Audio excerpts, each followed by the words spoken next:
Salut Nathan, tu vas bien? Ça va bien et toi? Bon, et tes chevaux? Mes chevaux, ça va, une période un peu particulière. On n'a pas l'habitude, mais on n'a jamais vécu ça. C'est pas facile, on essaie de varier le travail, essayer de garder le moral, varier un maximum, sauter un peu, mais pas trop. J'essaie avec les jeunes chevaux qui ont besoin de tourner, de continuer un maximum. Par contre, les chevaux qui sont plus âgés, qui ont déjà plus d'expérience, j'essaie de ralentir un peu le travail à ce niveau-là, beaucoup soigner le moral, je pense que c'est très important. Ce qui est très difficile aussi pour le moment, c'est qu'on a très peu d'informations sur la reprise des concours. On commence à entendre par-ci, par-là que ça va recommencer, mais on ne sait pas comment, on ne sait pas quand, on ne sait pas quel type de concours non plus. Donc là, on n'a pas vraiment d'objectif en vue. Donc on essaye de travailler les chevaux le mieux qu'on peut dans toujours cet objectif de recommencer à un moment ou à un autre, mais sans savoir exactement à quel moment. Et ça, c'est compliqué. Et je pense que nous, en tant que cavaliers, on s'est tous posé cette question pendant ce confinement. Quel est l'entraînement idéal pour garder ses chevaux en condition, pour continuer à soigner le moral, mais garder ses chevaux en condition, et surtout qu'on ait des chevaux prêts au moment où on va devoir recommencer, parce qu'au moment où on va devoir recommencer, on ne va pas dire on va prendre un mois pour se remettre dedans, on n'a plus pas eu de saison, il va falloir être prêt tout de suite. Mais d'un autre côté, comment faire pour éviter d'avoir un pic de forme maintenant et qu'après, qu'il retombe au moment où la saison va recommencer. Donc cette question-là est intéressante pour toi en tant que veto, pouvoir nous éclairer un peu là-dessus. Idéalement, avant. Il y a déjà un bon bout de temps, on avait vraiment une saisonnalité dans les concours. Et donc il y avait toujours une période dans l'année où tout était un peu plus calme, les chevaux avaient le temps de récupérer, de saison qui était comme maintenant assez active. Et cette période de repos, moi j'ai l'impression qu'elle a un peu été oubliée et qu'on enchaîne les concours. Ça dépend aussi du pool de chevaux qu'on a. Donc s'il y en a un qui est blessé, on est obligé de reprendre un autre pour continuer à concourir. Et donc on s'est retrouvé en tant que vétérinaire avec des chevaux qui étaient un peu sur lesquels on tirait un peu la corde et qui ont des problèmes secondaires à ça, soit des problèmes d'accidents, de lésions des tendons, etc. Ou bien l'immunité qui flanche un petit peu, et puis des chevaux qui commencent à avoir des problèmes respiratoires ou des ulcères gastriques, enfin, toutes des choses qui arrivent secondairement à une fatigue corporelle. Donc moi j'ai tendance à penser que c'est quelque part une opportunité de pouvoir offrir à ces chevaux un break. Mais comme tu dis, comme pour n'importe quel athlète, et c'est la même chose pour toi, j'imagine aussi physiquement, il ne faut pas non plus complètement passer de tout à rien. Il faut entretenir le physique des chevaux parce que ce sont des animaux qui naturellement ont besoin de bouger, besoin de s'exercer au quotidien. Et le tout, c'est de doser ce qu'on fait. Donc on redescend, mais il va falloir prévoir au moins un mois de reprise progressive, crescendo.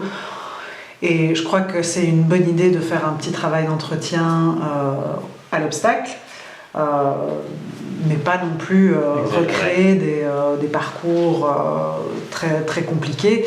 C'est vraiment de travailler la gymnastique du cheval pour qu'il reste en bon état physique sans tomber dans l'arrêt total, et d'un autre côté, pouvoir à partir de ce niveau de travail remonter en pression à partir du moment où on sait que les concours vont reprendre. Et est-ce que tu as une astuce ou deux pour quand on va devoir les remettre surtout en condition pour ce qui est niveau obstacle? Ça c'est à nous un peu de faire notre job, mais niveau condition, est-ce que tu vas avoir 2-3 conseils ou 2-3 exercices un peu à faire, à relancer pour que nos chevaux justement reprennent cette forme physique petit à petit? On sait que ce soit chez les chevaux, chez les athlètes, on a chacun des pics de forme, on essaye de les garder plus ou moins en haut un maximum de l'année. Maintenant, comment faire pour établir cette préparation physique pour justement arriver à ce pic de forme au moment où on va devoir être prêt de recommencer cette saison, s'il y en a une touchant du bois? Mais ce qui est important pour tout le monde, chevaux comme les gens, c'est de travailler le fond. Et je crois que dans tes écuries, l'avantage, c'est que tu as la possibilité d'aller galoper en extérieur. Ça, c'est vraiment important. Je pense qu'il n'y a pas toujours cette opportunité d'avoir des pistes de qualité pour pouvoir galoper. Faire du dénivelé aussi, ça permet d'accélérer le rythme cardiaque, de le ralentir sur une séance et d'avoir des qualités de sol un petit peu variées, parce que ça travaille différemment, ce qu'on appelle la proprioception, ça veut dire la sensation que le cheval a et la manière dont il adapte son geste à ce qu'il ressent quand il marche ou quand il galope. Donc ça, je pense que c'est vraiment la base. C'est du travail de fond, donc du long et lent. Il n'y a pas besoin de faire des galops à plein pot, mais c'est vraiment faire des trottings ou des galops avec des phases de récupération, mais sur des durées un petit peu plus importantes. C'est un peu le même principe que de fractionner chez nous, dans l'idée. Exactement. Ok. Et puis alors après, et ça dépend de chaque cheval, mais il y a des chevaux qui sont plus raides au niveau du dos, et donc ça peut peut-être être une période où on va travailler sans selle nécessairement, en laissant le cheval à la longe avec éventuellement travail aux longues graines ou des choses comme ça, pour pouvoir mobiliser toute l'infrastructure musculaire du cheval de manière un petit peu différente et compenser des exercices par des exercices de gymnastique, des faiblesses du cheval qu'on aurait identifiées au cours de la saison. D'accord. Et j'imagine, je ne suis pas vétérinaire, mais avec le peu d'expérience que j'ai, pas de mauvaise respiration, pas de conditions, j'imagine que c'est la base. Est-ce que tu peux nous donner 2-3 conseils, 2-3 astuces pour justement pouvoir gérer au mieux tout cet aspect respiration? Parce que aujourd'hui, c'est vrai que nous, on peut les améliorer dans beaucoup de choses, mais le système respiratoire, on ne le voit pas. Donc, est-ce que tu sais un peu nous aider pour savoir comment gérer ce système respiratoire et surtout comment prévenir certaines pathologies et puis les guérir? Alors, il faut se rendre compte que le cheval, contrairement à nous, est vraiment limité par son système respiratoire. Il peut respirer que par le nez. Si toi tu veux faire un parcours complet sans respirer par la bouche, c'est compliqué. En fait, donc ça met beaucoup de résistance au passage de l'air, et donc tout ce qui va alléger la respiration du cheval et lui permettre de mieux respirer va être un bénéfice gagné sur sa performance et sur son confort physique.